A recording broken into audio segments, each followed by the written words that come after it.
Spider-Man Brand New Day trailer has been out for a couple days, and I'm very excited to talk about it. You know what? We don't need this. No. We're tired of that. No. Let's talk about the new Spider-Man Brand New Day trailer. So, it's without a doubt saying that I, of course, enjoyed the trailer. I loved it. I was super hyped. And it was very, very cool seeing Spider-Man swinging around like that. It actually reminded me a little bit of TASM 2, which people have been comparing on social media, which, I mean, if you're gonna copy any type of Spider-Man movement in other live-action movies, of course go with TASM 2, because that was just the best Spider-Man swinging out of all the films. You can fight me on that. I don't care. But, other than that, seeing Peter go through this emotional type of thing where he wants to tell Ned and MJ, but he can't.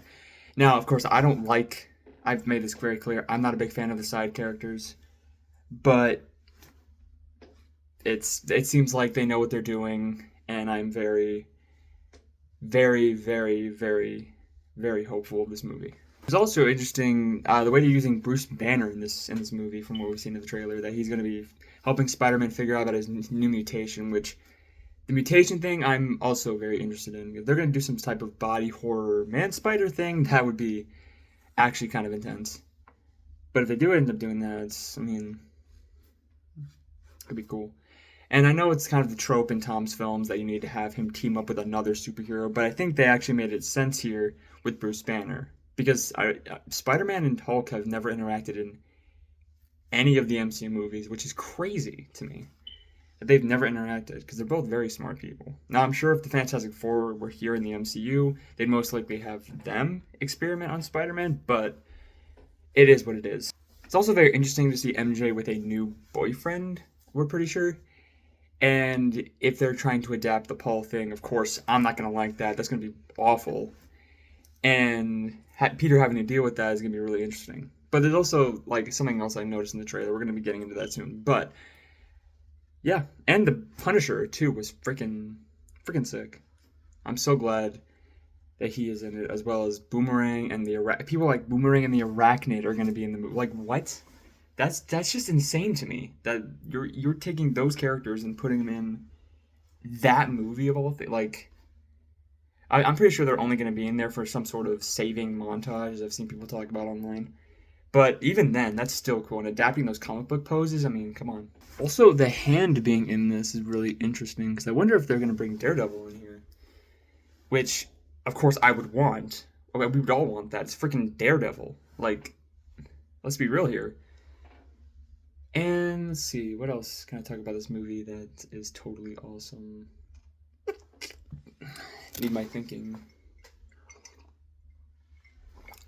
Oh, yeah, there is something I want to talk about. Is this movie kind of spoils Daredevil Born Again Season 2, which is kind of friggin' funny. If you've watched the trailer, you know what I'm talking about. There's a new mayor, Punisher still alive. All that is really freaking funny to me. Also, Tombstone is going to be in this movie. He was not in the trailer for some reason, which was very, very weird. I thought they would take the opportunity on that.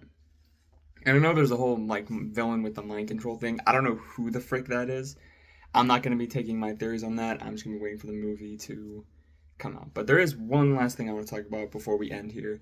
Is if you watch in the end of the trailer where they do the friendly neighborhood joke, you would expect me to find that kind of cringy, but I find it kind of funny. I'm pretty sure that's Ned and MJ's apartment that they both live in, and in the background you can see that she has a bunch of Spider-Man memorabilia, photos and stuff. It really makes you wonder, do Ned and MJ are they regaining their memories from Peter? Did Doctor Strange do some? Well, no, I guess Doctor Strange wouldn't have to do that because he would forget. No. Yeah, I wonder what the deal is with MJ and all these photos. And we did see a shot of MJ and Spider-Man side by side. So what's the deal there? Is MJ's new boyfriend going to be just brushed off, moving in for Spider-Man? And is it going to be kind of like the Spider-Man 2 scenario with Mary Jane and the astronaut, J. Jonah Jameson's son? Is it going to be type of like that, or I don't know. But I have very much high expectations for this movie. And I hope it's good. Of course, just like with Across the Spider-Verse, if some of you don't know, for Across the Spider-Verse, I went there cosplaying, and I had a fun time. And I'm going to be doing that again for Spider-Man Brand New Day. So if you're in a theater near me, then you see this, you know, say what's up, and do all that jazz. But anyways, that's all I have to say for the trailer. Tom Holland, again, like I said when they revealed the suit, I again apologize. And I will try to revisit your movies and maybe see them from a different perspective. Maybe. It's not guaranteed. But anyways, there's a bank robbery downtown. So I'm going to go ahead and just go handle that real quick. Alright. I will see you later then, Web Warriors.